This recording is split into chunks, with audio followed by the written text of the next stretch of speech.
Guys, कैसे हैं आप लोग। उम्मीद करते हैं सब लोग ठीक होंगे। आज हम लेके हैं आपके लिए रीजनिंग का एक चैप्टर जो काफी महत्वपूर्ण भूमिका निभाता है परीक्षाओं में, क्योंकि इससे ढेर सारे क्वेश्चंस कोई भी एग्जाम हो, छोटा या बड़ा, किसी भी स्तर का पूछा जाता है। आइए मित्रों, देखते हैं वो चैप्टर कौन सा है। आज हम जो चैप्टर डिस्कस करने जा रहे हैं वो है कोडिंग एंड डिकोडिंग, जिसको हिंदी में हम सांकेतिक भाषा परीक्षण के नाम से जानते हैं, जो अंग्रेजी के वर्णमाला से कुछ क्या कहते हैं कि संकेतों के आधार पे इनको रचा और बुना गया है। परीक्षाओं में इसके काफी क्वेश्चंस आते हैं। रीजनिंग के प्रति खासा उत्साह है आप सभी लोगों का।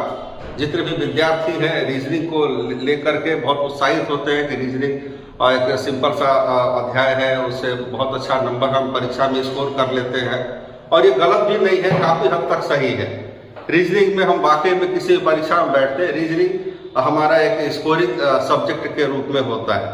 लेकिन मित्रों, आज आपको हम एक छोटा सा चीज रियलाइज कराएंगे कि ये मात्र एक भ्रम है रीजनिंग को लेकर के। रीजनिंग में अगर किसी का ये कहना कि रीजनिंग मेरा अच्छा है, तो निसंदेह इसमें कोई डाउट नहीं है, और रीजनिंग उनका अच्छा होता है, अच्छा स्कोर करते हैं।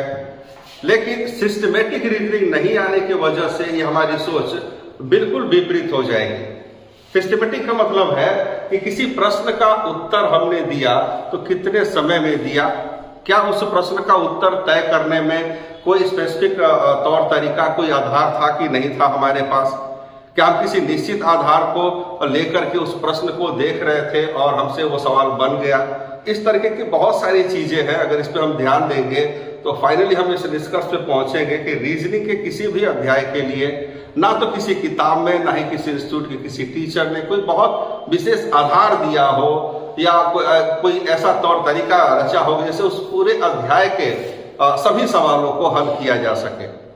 रीजनिंग के पढ़ाई के दौरान मुझे भी कुछ इसी तरीके का एहसास हुआ कि कोई बच्चा किसी रीजनिंग के सवाल का उत्तर अपने अटकलों के माध्यम से या तार्किक क्षमताओं को इस्तेमाल करके कहीं ना कहीं वो रीजनिंग के प्रश्न का उत्तर देते आया है।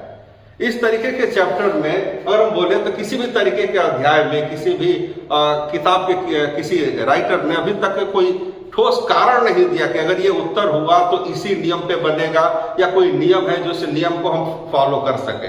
आइए मित्रों, देखते हैं। मैंने इसको अपने तरीके से आपके लिए पेश किया है यहाँ पे। सांकेतिक भाषा परीक्षण, यानी कि संकेतों के आधार पे किसी भाषा का परीक्षण करना। अगर किसी निश्चित संकेत के आधार पे कोई मीनिंग निकलती है तो एक सवाल बनता है कि तब दिए गए दूसरे संकेत के आधार पे उसी को आधार मानते हुए किस तरीके की मीनिंग सामने आएगी।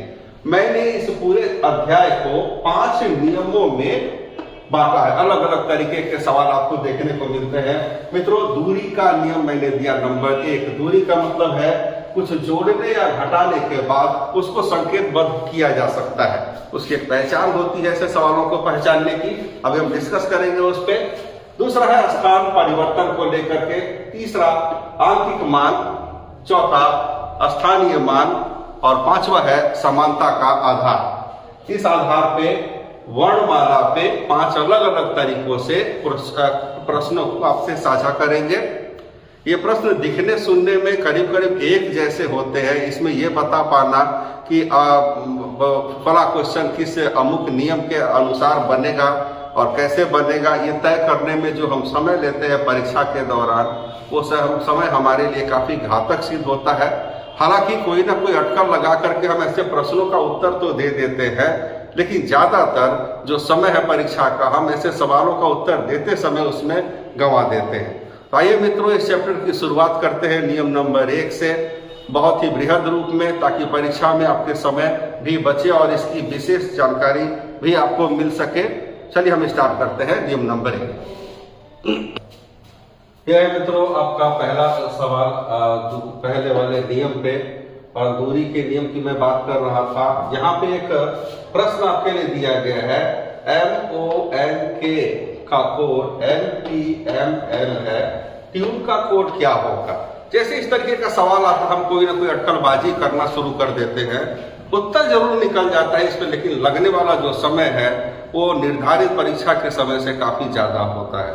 आइए मित्रों, ऐसे में देखें कैसे प्रश्नों की पहचान कैसे करेंगे, कैसे पता चलेगा दूरी अर्थात कि कुछ जोड़ने या घटाने पे ये प्रश्न बनेगा। आइए मित्रों देखते हैं, जैसे कि MONK ये हमारी दी गई जानकारी का शब्द है। सबसे पहले दिए गए शब्द के अक्षर, दिए गए कोड के अक्षर तथा प्रश्न के अक्षरों से अगर हूबहू मेल न खाते हो, जैसे कि MONK ये चारों अक्षर इससे मेल नहीं खा रहे हैं, ध्यान रहे साथियों, पूर्ण रूप से मेल खाना जरूरी है। प्रश्न के अक्षरों से भी इसके अक्षर पूर्ण रूप से मेल नहीं खा रहे, जैसे N से N तो मैच किया, लेकिन MOK ऐसा इसमें कुछ भी नहीं है। तो जब दिए गए शब्द के अक्षर कोड के अक्षरों से तथा प्रश्न के अक्षरों से यदि हूबहू मैच न करते हो, मेल न खाते हो, तो ऐसे प्रश्नों का उत्तर नियम नंबर 1 अर्थात दूरी पर देंगे। दूरी का अभिप्राय है कुछ जोड़ने या घटाने के बाद इसके उत्तर मिलेंगे। आइए मित्रों, जैसे हमको पता चला कि नियम नंबर 1 दूरी को फॉलो कर रहा है, तो हम देखते हैं M से L की दूरी कितना जोड़ या घटा करके है, वर्णमाला में देखेगा। अच्छा, M से L -1 पीछे 1 जाने पे मिला, तो हम लिख सकते हैं कि -1 का संबंध बना। उसी तरह O से P एक बार जरूर देखेंगे, O से P +1 एक आगे आने पे मिला, तो पहले वाले ने -1, दूसरे वाले ने +1। N से M की दूरी भी हम देखेंगे और N से M एक पीछे। प्रश्न चाहे कितना भी लंबा क्यों न हो, आप 3 स्टेप साझा करेंगे। 3 स्टेप से यह तय हो गया कि एक बार घटाने के बाद, एक बार जोड़ने के बाद, फिर अगली बार घटाने के बाद, तो स्वाभाविक है आगे के सभी अक्षरों में यही क्रिया दोहराई जाएगी, उसको बदला नहीं जा सकता है, नहीं तो प्रश्न गलत हो जाएगा। तब तो हमें भी इसमें वही करना होगा। सबसे पहले T से 1 पीछे जाएंगे तो हमें S मिलेगा, अगले में U से 1 आगे जाना है, V मिलेगा, N से 1 पीछे जाएंगे, M मिलेगा, और उसी तरह E से 1 आगे जाएंगे तो F मिलेगा, और इस प्रकार से इसका कोड बन जाएगा। तो मित्रों, उम्मीद करते हैं ये आपको समझ में आ रहा होगा। एक बार फिर से दोहराएंगे, नियम नंबर 1 यानी कि प्रश्नों की पहचान कहीं ना कहीं बहुत ही जरूरी है, ताकि परीक्षा के निर्धारित अवधि में ऐसे सवालों का जवाब दिया जाए। हमको जो रीजनिंग के प्रति भ्रम है कि हमें बड़ा अच्छा नंबर मिलता है, हम रीजनिंग की वजह से नहीं बल्कि किसी दूसरे विषय के कारण हम फेल हुए, या फिर हमें लगता है कि परीक्षा की समय अवधि बहुत कम दी गई थी।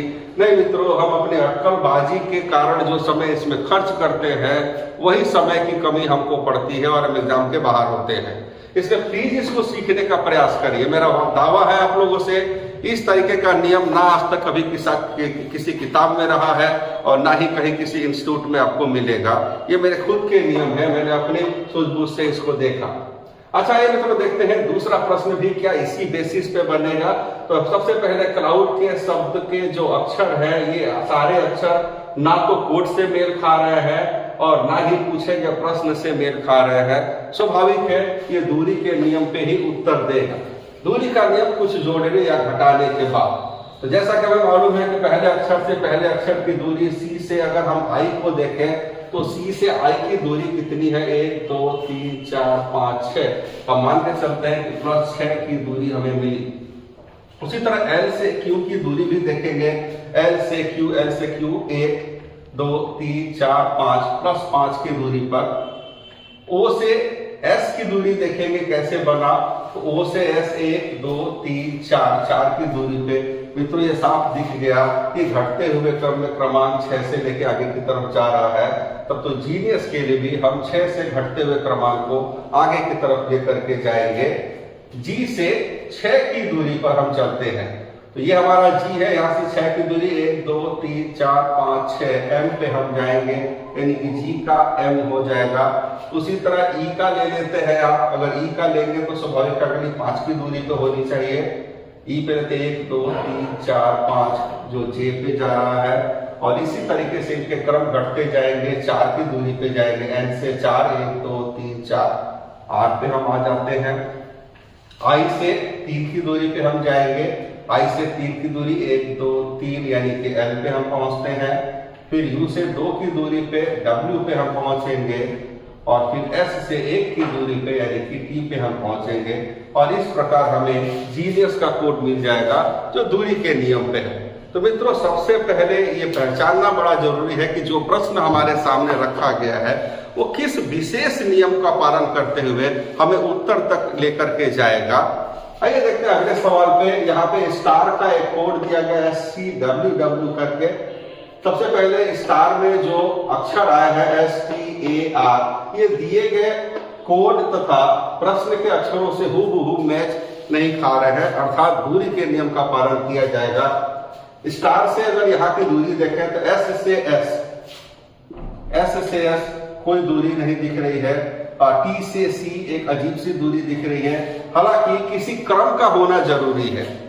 मित्रों, अगर पहले से पहले अक्षर की दूरी काफी ज्यादा लंबी हो या फिर पहले और दूसरे के अक्षरों की दूरियों का तालमेल किसी क्रम को जन्म न देता हो, तो सबसे पहले दोनों ही तरफ देखना चाहिए। S से ऐसा तो नहीं कि इसका कोड पीछे की तरफ दिया गया हो, S से W। अगर S से W को हम देखें 1 2 3 4 की दूरी पर है, +4। उसी तरह T से तब तो इसका होगा, और T से W देखें 1 2 3 की दूरी पर है। T से W 3 की दूरी पे ये हमारा एक क्रम बनता जा रहा है। A से C अगर हम वर्णमाला में देखें तो 2 की दूरी पे, उसी तरह R से S 1 की दूरी पर जा रहा है। तो साथियों, हमको इसके अकॉर्डिंग ही यहाँ पे भी प्लॉट करना है।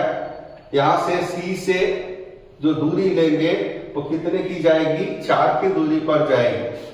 तो C से अगर 4, अच्छा हम जो भी लिखेंगे वो पीछे से या फिर इनका कोड इधर से लिखे, बातें की है। तो आप C से रखते हैं 4 की दूरी, तो अगर C यहाँ पे है 1 2 3 4 यानी कि G बनेगा, और वो पीछे से हम शुरू करेंगे G। उसी तरह O से 3 की दूरी हो जानी है। O से अगर 3 की दूरी पे आप जाते हैं 1 2 3 R पे जाएंगे। N से हम जाएंगे फिर 2 की दूरी के लिए, N से 2 की दूरी T पे जाएंगे। T से हम जाएंगे 1 की दूरी के लिए, अगर T से हम जाते हैं 1 की दूरी के लिए तो U बनता है। अच्छा मित्रों, इसके बाद हमको रुक जाना पड़ेगा क्योंकि उसके आगे का कोई क्रम है ही नहीं। अब घटते हुए जाएंगे 4 3 2 1। अब हम जाएंगे 0 पे, यानी कि E का E ही रहेगा। फिर यहां से -1 का क्रम आपका जारी हो जाएगा और -2 का क्रम जारी हो जाएगा, क्योंकि प्लस से चलते हुए ये हाल ही में एक परीक्षा में आपसे क्वेश्चन के रूप में पूछा गया था, जहां पे भीड़ आकर के मेरे ख्याल से काफी लोग छठे होंगे या रुक गए होंगे। यहां से हम चलते हैं तो -1 में जाएंगे, N से -1 यानी कि अब हम M पे जाएंगे पीछे, क्योंकि क्रम आगे बढ़ने का वही है। और यहां से 2 की दूरी T से जाते हैं, तो T से अगर 2 माइनस जाते हैं तो हम R पे पहुंचेंगे, और एक्चुअल में ये होगा इसका कोड। तो मित्रों, ये जानना बड़ा ही जरूरी है कि अब कौन सा क्वेश्चन किस नियम के आधार पे है, उस प्रश्नों की पहचान होनी बहुत जरूरी है। एक बार फिर से हम इस नियम को दोहरा रहे हैं। कोई प्रश्न दूरी के नियम यानी कि जोड़ने और घटाने पर कब बनेगा, जब दी गई प्रश्न की जानकारी का जो शब्द है उसके अक्षर यदि कोड तथा प्रश्न के अक्षर से हूबहू मैच न कर दो, यानी कि पूरी की पूरी चीज अगर मैचिंग न हो तो डेफिनेटली आपको किसी पे नहीं जाना है, जोड़ने या घटाने पे ऐसे सवालों का जवाब बने। आइए मित्रों, चलते हैं अपने चौथे प्रश्न की तरफ, देखते हैं इस तरीके के क्वेश्चन भी इस तरीके के नियम पे बनेंगे कि नहीं। जैसे विलेज है, विलेज के जो भी अक्षर है हम देख सकते हैं वो दिए गए कोड से तथा दिए गए शब्द के अक्षरों से मेल नहीं खा रहे हैं। ऐसे में हम दूरी के नियम पे जाएंगे, यानी कि जोड़ने या घटाने पे। तो देखते हैं V यानी कि पहले अक्षर से कोड के पहले अक्षर की जो दूरी है वो क्या है। V से E काफी ज्यादा है। अच्छा, लगता है हम ये भी चेक कर लें कि B से V असमान अक्षर तो होंगे नहीं, यानी कहीं ना कहीं इसका संबंध आगे से ही दिया गया। अगर हम बात करें कि समान अक्षर हो भी सकते हैं, तो दूसरा अगर I से हम T की दूरी देखें तो जनरली काफी ज्यादा लंबी हो जाएगी। इतने ज्यादा दूरी पे प्रश्न नहीं होते हैं मित्रों, यानी कहीं ना कहीं V का जो संबंध है, यानी पहले अक्षर का संबंध कोड के पहले अक्षर से ही है। अच्छा, V से E किस तरीके का संबंध है, अल्फाबेटिकल में अगर हम देखें तो ये कहना बड़ा मुश्किल है, क्योंकि V से E की जो गिनती है काफी लंबी चलते हुए आएगी। मित्रों, दूरी एक और तरीके की भी होती है। जब अक्षरों से अक्षरों के बीच काफी लंबी दूरी हो तो हो सकता है उस दिए गए अक्षर का जो कोड वाला अक्षर है वो दोनों एक दूसरे के विपरीत अक्षर, यानी कि एक दूसरे के उल्टे अक्षर अगर किसी का हमको निकालना है साथियों, तो उसके लिए बड़ा आसान सा नियम है। 27 में से जिस अक्षर का विपरीत खोजना, जैसे कि V का हमको विपरीत देखना है, तो V कौन से नंबर पे है? T 20वां होता है, 21 और 22। उसके क्रमांक को 22 में से घटाएंगे तो उसके अक्षर का विपरीत क्रमांक का हमें पता चलेगा। इसमें से पता चला कि 5वां अक्षर विपरीत होगा, और 5वां अक्षर मित्रों वर्णमाला क्रम में ई होता है, और V का हम देख सकते हैं कोड ई दिया गया है। चेक करते हैं दूसरे वाले का भी क्या वही रिलेशनशिप बन रहा है। आई यानी कि 9वां अक्षर है। 27 में से आई का विपरीत खोजना है, तो आई के क्रमांक को घटाने पर हमें 18वां अक्षर का संकेत मिला, और 18वां अक्षर आर होता है। उसी तरीके से यहां पे आप देखते हैं, इसके लिए एल का विपरीत अक्षर 27 माइनस एल का वर्णमाला में जो क्रमांक है वो 12वां अक्षर होने का है, और उसमें से घटाने पे हमको 15 क्रमांक मिला, यानी कि इसका विपरीत 15वां अक्षर यानी कि ओ होगा। तो 3 स्टेप ने हमको बताया कि प्रत्येक दिए गए अक्षर का विपरीताक्षर ही उसका कोड बनेगा।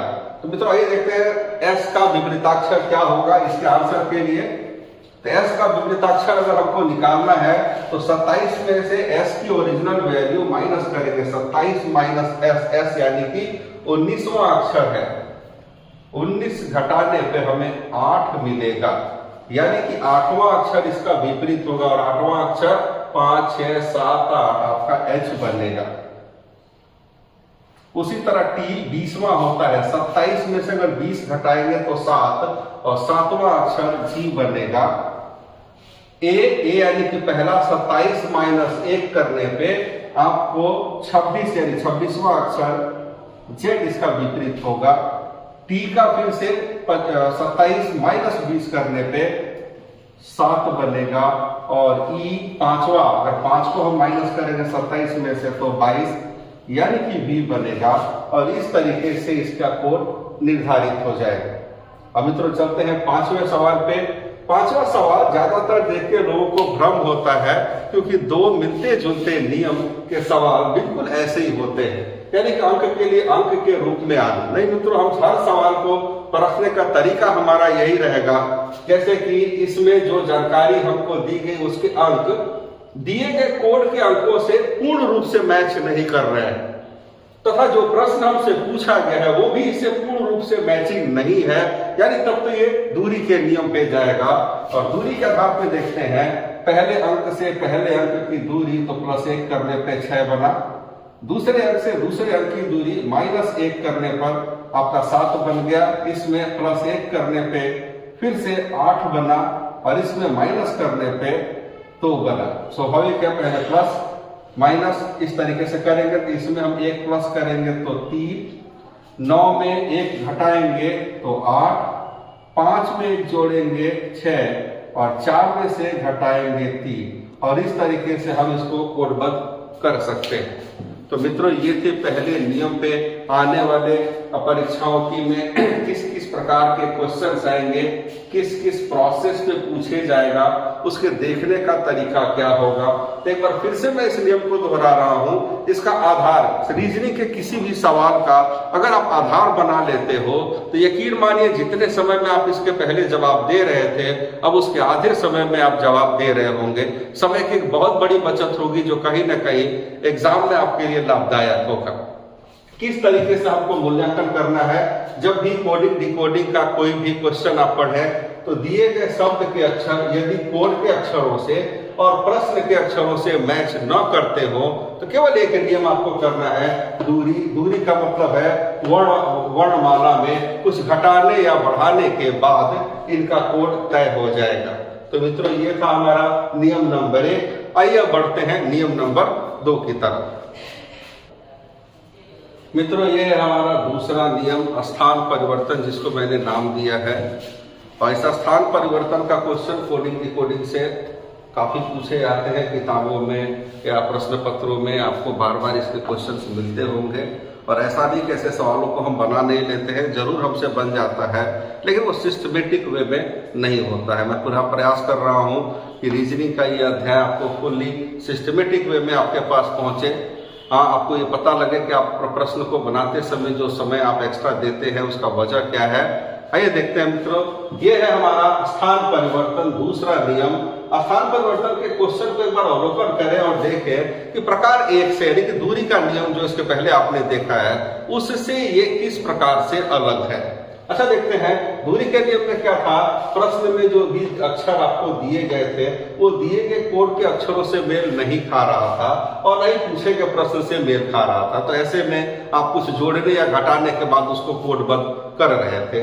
यहाँ पे हमारा इस सवाल में ध्यान दें तो KASHMI ये आपका ये कश्मीर जो है इसके सभी अक्षर दिए गए कोड के अक्षरों से हूबहू मेल खा रहे हैं।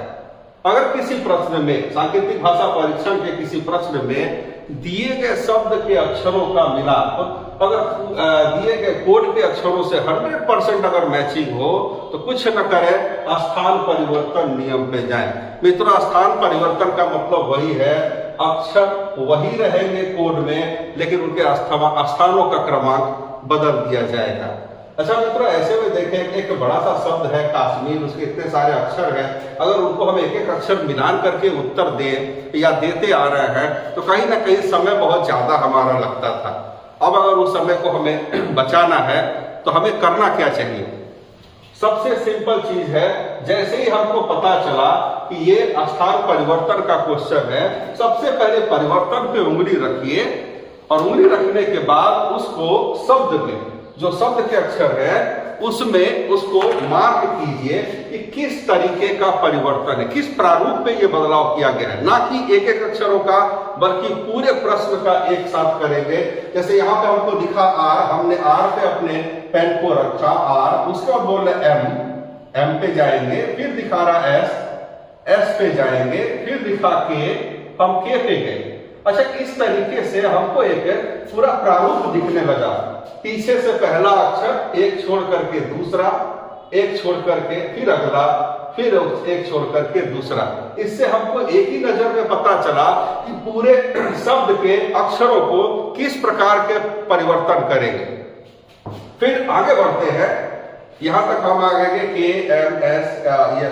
RMSK, उसका दिखा रहा ए यानी कि ए पे हमने उंगली रखी, ए से फिर वापस एच पे है, फिर वापस आई पे है और इस प्रकार ये कोडबद्ध हो गया। मित्रों, कितना आसान है, एक साथ हमको पूरे प्रश्न में होने वाले परिवर्तन का प्रारूप हमको दिख रहा है। इससे पहले हम इस पे जाकर के तुरंत का तुरंत इसका जवाब दे सकते हैं। हमने तुरंत मार्क किया तब तो इसका ई एक अक्षर छोड़ करके पी पे जाएगा, एक अक्षर छोड़ करके इस पे जाएगा। आगे अगर एक अक्षर छोड़ने का स्थान नहीं है तो फिर वापसी में हमको जो बचा है उससे एक अक्षर छोड़ के वापस आएंगे और इस प्रकार हम इसको कोडबद्ध कर सकते हैं। यानी कि ई पी, फिर ई, फिर से पी, फिर ओ, फिर एल, और इस प्रकार हमने पीपुल का जो शब्द के अक्षर थे इसके आधार पर हमने इस तरीके का परिवर्तन इसमें भी डाल के इसको कोडबद्ध कर दिया। मित्रों, ये बड़ा ही आसान सा नियम है और इस नियम पे जाके हम बहुत सारे क्वेश्चंस को बना सकते हैं। यहाँ पे आते हैं दूसरे वाले सवाल पे, कुछ इसी तरीके का क्वेश्चन यहाँ पे भी दिया गया है। चिल्ड्रन को एक विशेष कोड से कोडबद्ध किया गया है। तो सबसे पहले हमारा तरीका वही रहेगा कि क्या इस शब्द के अक्षर इनकी कोड के अक्षरों से मैच कर रहे हैं कि नहीं। तो मित्रों, आप देख सकते हैं इसके सभी अक्षर यहाँ पे मौजूद हैं, CHILD, REN, ये सारे के सारे यहाँ मौजूद है। थोड़ा सा परिवर्तन क्या हुआ कि इनके स्थानों को यहाँ पे बदल दिया गया है। हमको सबसे पहले एक नजर में उस बदलाव को देखना, वो बदलाव है क्या। बदलाव पे हमने उंगली रखी, HCL की तरफ इशारा हो रहा है, H, फिर बोलना है C, फिर बताया L, फिर I, फिर RD, दो के पेयर में, फिर NE। हमने देखा हर जोड़े को दो जोड़ों के रूप में इसको लेकर के कोडबद्ध किया। कैसे, जो CH था उसको वहीं पे पलट दिया गया और HC हो गया। उसी तरह जो IL था उसको जोड़े को पलट दिया गया और LI बना। उसी तरह जो DR यहाँ पे था उस जोड़े को पलट के RD बनाया गया और EN को पलट के LE बनाया गया। इसमें भी तुरंत मार्क करेंगे, एक जोड़ा ये, एक जोड़ा ये। यहाँ का TA पलटने के बाद AP बनेगा और यहाँ का XI पलटने के बाद IX बनेगा और इस तरीके से हमने तुरंत का तुरंत उसको कोडबद्ध कर लिया। आइए बढ़ते हैं मित्र तीसरे वाले सवाल को की तरफ। यहाँ पे सेटिस्फाई को कोड किया गया है। इसके अक्षर इनके अक्षरों से पूर्ण रूप से मेल खा रहे हैं। होने वाले बदलाव को यहाँ मार्क करते हैं। STS फिर YF यानी कि यहां से वापस जा रहे हैं F, फिर I, फिर यहां से एक करके E, यानी कि एक बार एक एक अक्षर छोड़ करके हम आ रहे हैं और फिर बाकी बचे हुए एक एक अक्षर छोड़ करके हम वापस जा रहे हैं। इस तरीके से कोडबद्ध करना है। तो मित्रों तुरंत इसे मार्क करेंगे CUTY, यानी एक अक्षर छोड़ अगला, एक अक्षर छोड़ के अगला, फिर एक छोड़ करके अगला। वापसी में R से जो बचे थे एक अक्षर छोड़ करके वापस में, फिर N से फिर यहाँ पे एक वापस में जाएंगे और इस तरीके से ये कोडबद्ध बनेगा। यानी कि CUTY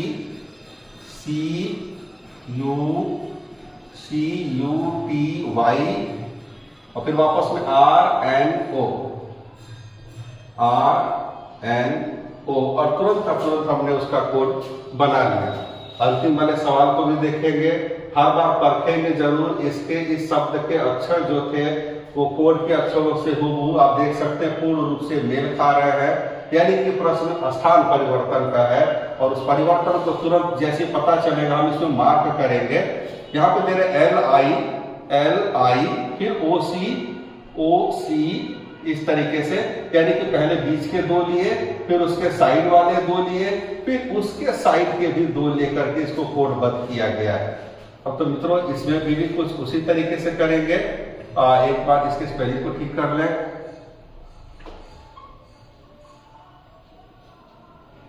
क्राउड्स CROWNS, सॉरी गलत हो गया था। अब यहां से हम बीच से शुरू करते हैं तो OWRNCS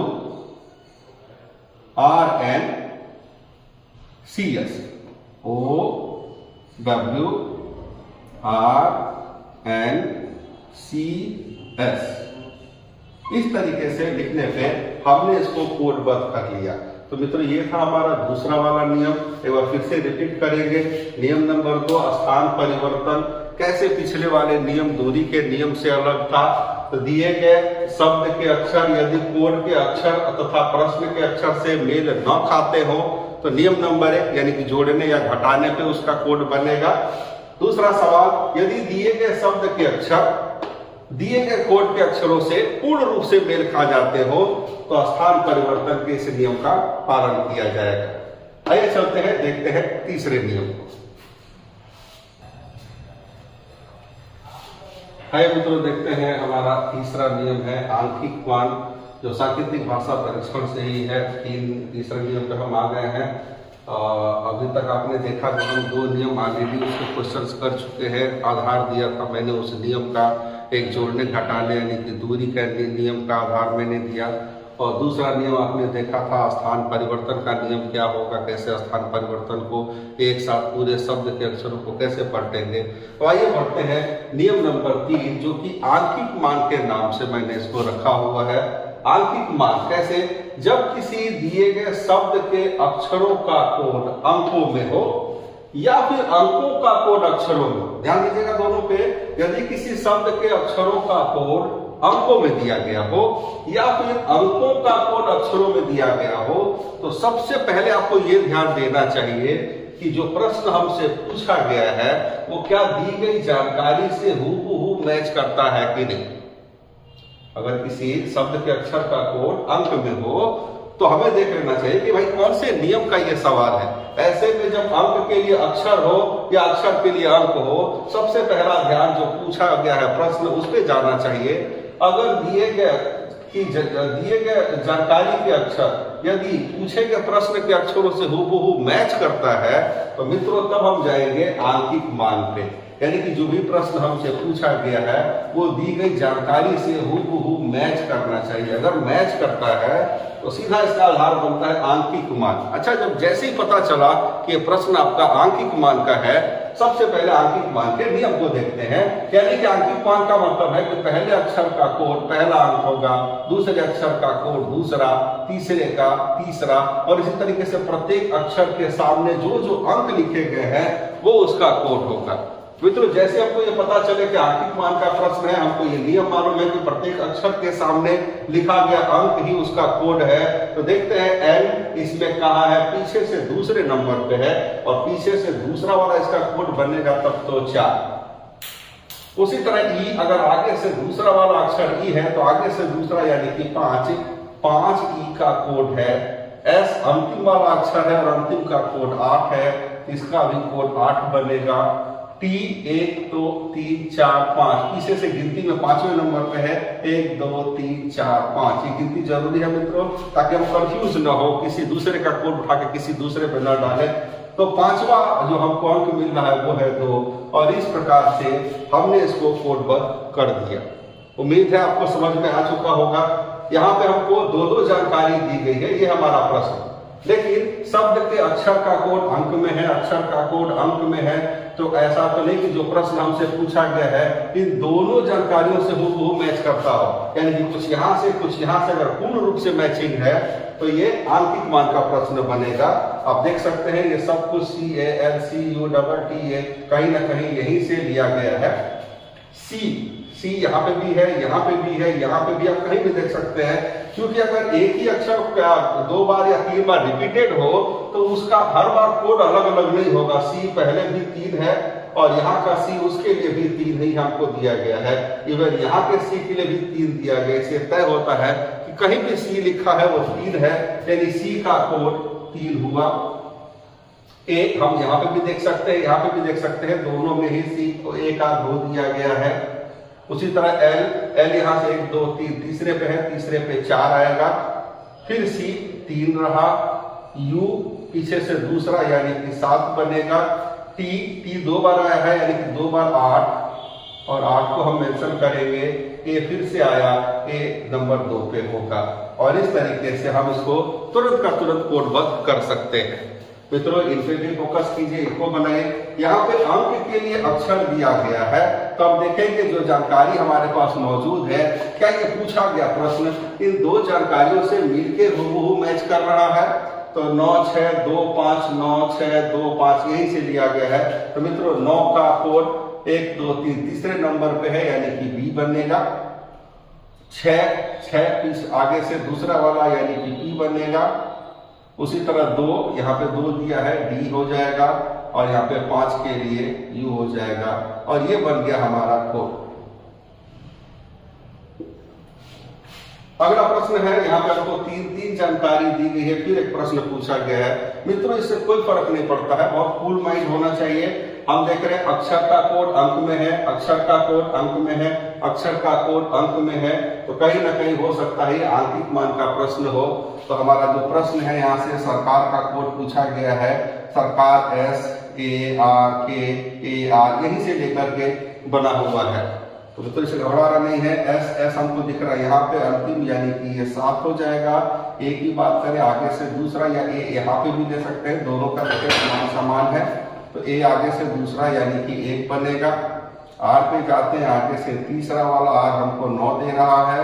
उसी तरह फिर से हमारे पास के है, के पीछे से दूसरा 2 पे है, तो 2 लिखेंगे यहाँ पे। फिर से ए आया, ए का कोड हमने पहले लिखा जो कि 1 है, और दोबारा हमारे पास आर आया जो कि 9 के रूप में है। इस तरीके से मित्रों हम देख सकते हैं कि आधार होने से किसी भी सवाल को हल करना कितना आसान हो जाता है। सोच के देखिए, क्या आपके पास जब इस तरीके के आधार नहीं थे तो इन सवालों के जवाब आप देते थे, लेकिन समय अवधि क्या लगती थी। इन आधारों को सीखना बहुत ही सरल है, और अगर नियमित रूप से इन आधारों को हम अपने लाइफ में प्रैक्टिस के दौरान अगर हम अनुभव में ले लें तो फिर ये हमारे अधीन हो जाता है, हमको बार बार इसको पढ़ना या रटना नहीं है। आइए बढ़ते हैं चौथे वाले नियम में। मित्रों आइए बढ़ते हैं अपने चौथे नियम की तरफ, जिसका नाम स्थानीय मान। आप ही जानते होंगे, कई किताबों में इसको मेंशन किया गया है इजॉटी के नाम से, EJOTY, इजॉटी, यानी कि वर्णाक्षरों के क्रमांक को आसान बनाने के लिए इजॉटी को लिया गया है। ई यानी कि वर्णमाला में जो 5वां अक्षर है वो ई है, वर्णमाला में 10वां अक्षर जो है जे है, वर्णमाला में 15वां अक्षर ओ, 20वां टी तथा 25वां वाई है। इससे हमको उसका क्रम निकालने में थोड़ी सहूलियत हो जाती है। आइए मित्रों देखते हैं पिछले नियम से इस नियम में। हालांकि शकल सूरत काफी एक जैसे मिलती जुलती है, इसलिए शायद हमको सवालों का उत्तर देने के लिए अब तक अटकलों की जरूरत पड़ रही थी। जैसे कि अक्षर का कोड अंक में दिया गया, अक्षर का कोड अंक में दिया गया और फिर एक प्रश्न पूछा गया। पिछले सवाल में भी काफी कुछ ऐसा ही था, अक्षर के लिए अंक या फिर अंक के लिए अक्षर दिया गया था।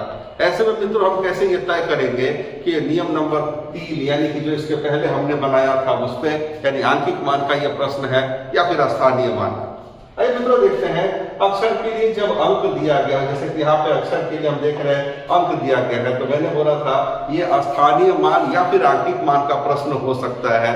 और उसकी पहचान के लिए मैंने क्या बताया था कि जब भी किसी अक्षर का कोड अंक में या अंक का कोड अक्षर में दिया गया हो, तो दिए गए प्रश्न के अक्षरों को मिलान कर ले जानकारी से, अगर इसके अक्षरों से इसका अक्षर हूबहू मैच करता हुआ मिले, बिल्कुल मेल खा रहा हो, तब तो वो आंकिक मान के आधार पे बनेगा, जैसा कि पिछला हमने देखा। अब आइए देखते हैं उसी शकल सूरत में अगला है, अक्षर का अंक दिया गया है और जो प्रश्न पूछा गया है वो इनसे मिलान करने पे पूर्ण रूप से मेल नहीं खा रहा है। अगर किसी प्रश्न में अक्षर का अंक दिया गया, अक्षर का कोड अंकों में हो और पूछे गए प्रश्न के जो अक्षर या जो भी अंक हो वो दी गई जानकारी से हूबहू मेल न खाता हो, तब वो चला जाएगा स्थानीय मान पे। आइए देखते हैं मित्रों, जैसे सवाल का स्थानीय मान होने का पता चलता है, सबसे पहले हमको क्या करना चाहिए। ज्यादातर लोग अटकलबाजी शुरू कर देते हैं, क्या करें, कैसे करें, 53 कैसे आया होगा। नहीं मित्रों, जैसे पता चलेगा ये प्रश्न स्थानीय मान पे है, तो सबसे पहले दी गई जानकारी के अक्षरों का स्थानीय मान हम लिखेंगे। जैसे कि आर को अगर हम देखें तो 18वां अक्षर होता है, जो कि आधार पे भी आप क्रमांक गिन सकते हैं। जैसे कि टी हमारा 20वां है, तो आर इससे 2 पहले है, तो 19 और ये 18वां अक्षर। उसी तरह ई 5वां अक्षर, ए पहला अक्षर, डी चौथे क्रमांक पे, वाई 25वें क्रमांक पे।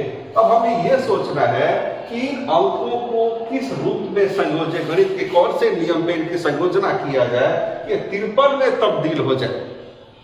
मित्रों स्वाभाविक है, इतने सभी अंकों को गुणा करने पे बहुत बड़ा अंक मिलेगा, वो 53 के नजदीक भी नहीं होगा, काफी लंबा हो जाएगा। अच्छा, इतने सारे अंकों को आपस में भाग भी नहीं लगा सकते, तो ले देकर बचता क्या है, कहीं ना कहीं हो सकता है इनके क्रमांकों को जोड़ा गया है। तो मित्रों अगर इसके क्रमांकों को अगर एक साथ आप जोड़ दें तो आपको 53 मिलेगा। तब तो इसका भी उत्तर अगर हमको तय करना है तो इनके क्रमांकों को हमें जोड़ना पड़ेगा। एम देख सकते हैं 13वां, ए 1, डी चौथा, ई 5वां, इन सबको जोड़ करके देखते हैं। तो 13 1 14, 14 में 4 जोड़ेंगे 18, 18 में 5 जोड़ेंगे 23, यानी इसका आंसर 23 बनेगा। तो समझ में आ रहा होगा, देख लीजिए, जब किसी शब्द के अक्षरों का कोड अंकों में दिया गया हो तो इस तरीके के प्रश्न मेनली 2 प्रकार के परीक्षा में बनते हैं। और पहला प्रकार जो हमने अभी डिस्कस किया, इसके पहले आंकिक मान, यदि जो प्रश्न पूछा गया है दिए गए शब्द के अक्षरों से मेल खाता तो आंकिक मान के नियम पे, या फिर अगर ऐसा है अगर ये मेल न खा रहा हो तो स्थानीय मान यानी इजॉटी के नियम का हम पालन करेंगे। और स्थानीय मान होने का मतलब है कि दिए गए शब्द के अक्षरों का जो क्रमांक है उस क्रमांक के साथ किस तरीके की क्रिया की गई कि जो कोड आया है वो बन जाए। देखते हैं और दूसरे सवाल की तरफ बढ़ते हैं। होली का कोड 8 6 3 7 दिया गया है और जो एंजल्स के अक्षर है वो इन अक्षरों से पूर्ण रूप से मेल नहीं खा रहे हैं। ऐसे में यह तय हो जाता है कि स्थानीय मान का ही ये प्रश्न है। तो सबसे पहले बढ़ते हैं इनके स्थानीय मान की तरफ। एच 8वां अक्षर, ओ 15वां अक्षर, एल 12वां अक्षर y 25वें क्रमांक पे। हमने देखा 8 के बदले में h के लिए 8 ही लिखा गया। रही बात O की तो 15 है और इसको 6 लिखा गया। क्या किया गया इस 15 को कि वो 6 में तब्दील हुआ? मित्रों पर ध्यान देंगे, इसकी इकाई और दहाई का योग 6 बन रहा है, जो यहाँ पे इंगित किया गया है। उसी तरीके से यहाँ पे इकाई और दहाई को देखें तो 3 के रूप में जाएगा और इनके इकाई दहाई को देखें तो 7 के रूप में। मित्रों इससे यह तय हो जाता है कि हमें एंजल्स के क्रमांकों के साथ में क्या करना है। आइए फिर सीधे चलते हैं इसके उत्तर को लिखने में। एक पहला होता है सिंगल यूनिट है, इकाई दहाई है ही नहीं एक। एन 14वें क्रमांक पे है, 1 और 4 इकाई दहाई को अगर जोड़े तो कहीं ना कहीं ये 5 में तब्दील हो रहा है। जी 7वां अकेला है, अकेले लिखा जाएगा। 5 अकेले है, अकेले लिखा जाएगा। एल 12वां, 12 यानी कि 1 और 2 जोड़ के 3 बनेगा। एस 19वां, 19 में 1 और 9, अगर इन दोनों को जोड़े तो 10। फिर से इकाई दहाई बना, इनको जोड़ने पे फाइनली 1 आएगा और यहाँ पे 1 लिखा जाएगा। कई बार इस तरीके के क्वेश्चन में एस को कई लोगों ने 10 के रूप में लिखा, जो कि गलत है। यहाँ पे स्पष्ट रूप से बता दिया गया है कि जब तक इकाई दहाई का क्रम रहेगा उसको एक इकाई का रूप देना होगा। तो हमें इस 19 को भी 1 और 9 जोड़ 10 हुआ और यहाँ पे इकाई दहाई के रूप में 1 0 जोड़ने पे 1 बनेगा। आइए देखते हैं इसके दूसरे सवाल। मित्रों ध्यान दीजिएगा, इस नियम पे अलग अलग तरीके के क्या क्या क्वेश्चन अब तक परीक्षाओं में पूछे गए हैं या पूछा जाएगा, उन सबको ध्यान में रख करके मैंने कुछ उदाहरण यहाँ पे दिए हुए हैं। यहाँ पे मेंट का 9, ये मत सोचो कैसे। सबसे पहले अक्षर का अंक आया, क्या प्रश्न इससे मैच कर रहा है? नहीं मैच कर रहा है। स्थानीय मान, स्थानीय मान पे सबसे पहले चलते हैं। M 13वें क्रमांक पे, E 5वें, N 14वें क्रमांक पे, D 4। क्या करें कि ये 9 में तब्दील हो जाए? कई अंकों को एक छोटे से अंक में तब्दील करने के लिए गणित में क्या क्या क्रियाएं हो सकती हैं। अगर यहाँ पे देखें तो इनको जोड़ेंगे और जोड़ के देखते हैं। 18, 18 4 22, 22 प्लस 42 और ये हो जाएगा आपका 4 जोड़ने के बाद 46 में, और 36 में तब्दील हो रहा है। और कितने अंक है? 1 2 3 4, उनके अंकों के संख्या से उसको भाग लगाएंगे और इस प्रकार से ये 9 बना। यानी कि बोल सकते हैं कि स्थानीय मान के क्वेश्चन में जो कोड बनते हैं, कभी कभी वो औसत यानी कुल योग बटा कुल संख्या के आधार पे भी बहुत बार परीक्षाओं में प्रश्न पूछा गया है। ये उसी नियम का पालन यहाँ पे हो रहा है। उसी प्रकार से तब तो इनका भी अगर औसत अगर हम निकालें तो सबसे पहले इनके क्रमांक को लेते हैं, जो कि 3 है, 1 है और t जो 20 है। कुल योग बटा कुल संख्या इनकी कितनी है? तो 3। अगर आप इनको जोड़ेंगे ये 24, अगर 3 से भाग लगाएंगे तो औसत 8 का बना, यानी कि यहाँ पे 8 होना चाहिए।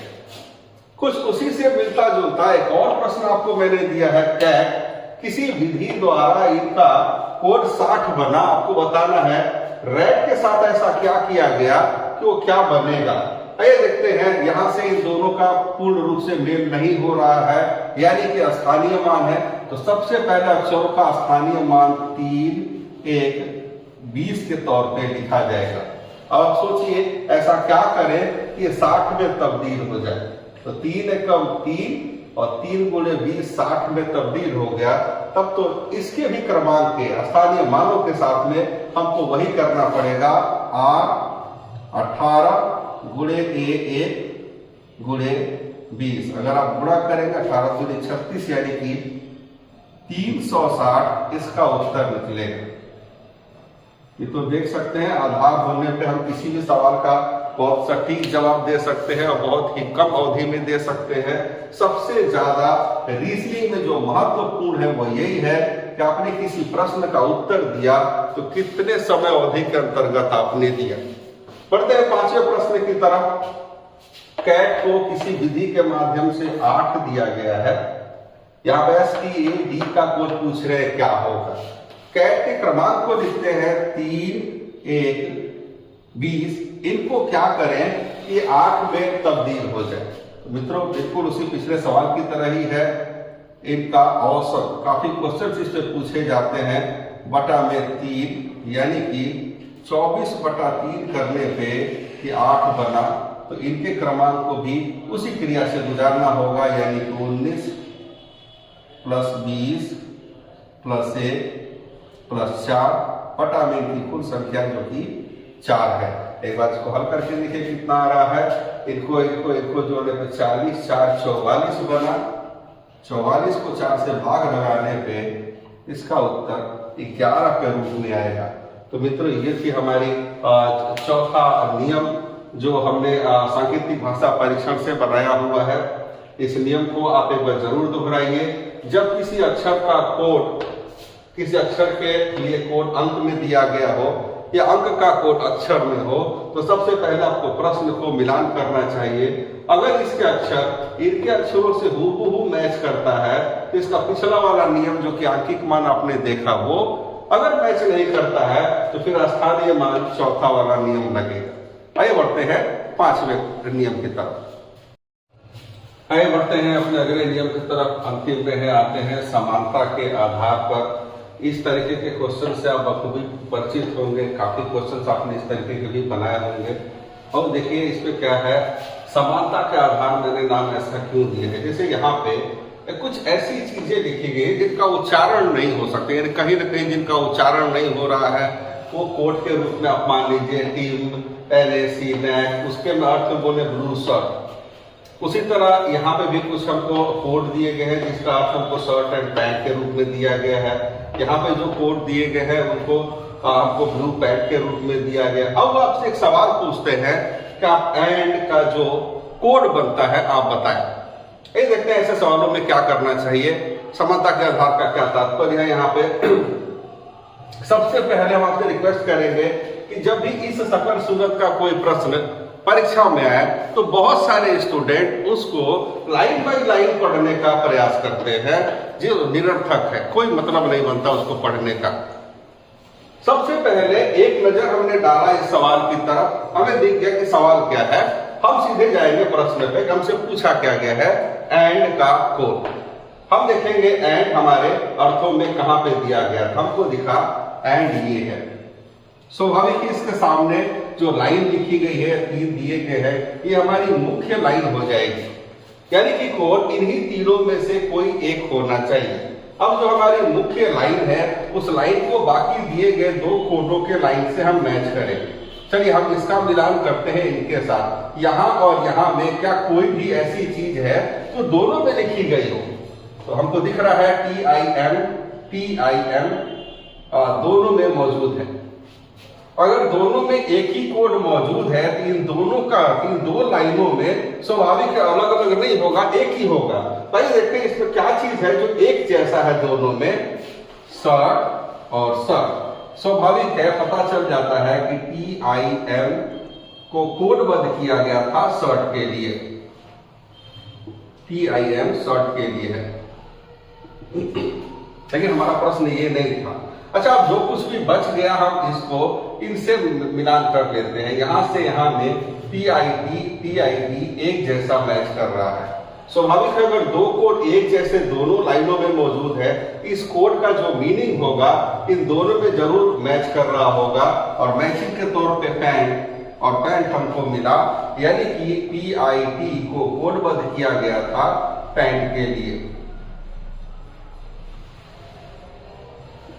अब मित्रों हमारे सामने केवल एक बच जा रहा है एंड, और जो अभी तक नहीं कटा वो है MIT, यानी कि एंड का जो कोड है वो MIT बनेगा। इस तरीके से समानता को आधार बना करके हम सभी का कोड चाहे तो निकाल सकते हैं, और ये सबसे सरल तरीका होगा।